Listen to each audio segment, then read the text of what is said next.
So what's up, YouTube? We got that Ken FPV out here, the E115 6061 aluminum frame build, running the DJI HD. Got some Emax Eco 2s on it, 2306 1900 kV, running the Diatone F405 MK2 stack. So we're gonna go ahead and get this thing up in the air and see what it does. Take it for a maiden.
Flies amazing. Like, this thing has so much like throw. When you flip it, it kind of like pulls backwards, I guess because of the weight of it. It's 23 grams heavier than my normal quads that I fly.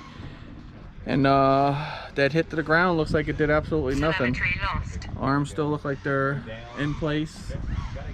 Nothing looks bent, nothing looks out of place. So this thing's nice. So you feel something different of flying it versus the carbon. It just feels like it's more you can feel the more rigidness, if that makes sense. So there you have it. There's the maiden of the Ken FPV E115. We're not going to do too much around these trees here, but we'll get the apexes out for that. We're out here today just bashing up some RCs. Got a full table going on here. Got Ethan out here, Crystal, Moses, Doc, and we're all out here just having fun. Tell me pretty lies, look me in the face. Tell me that you love me, even if it's fake.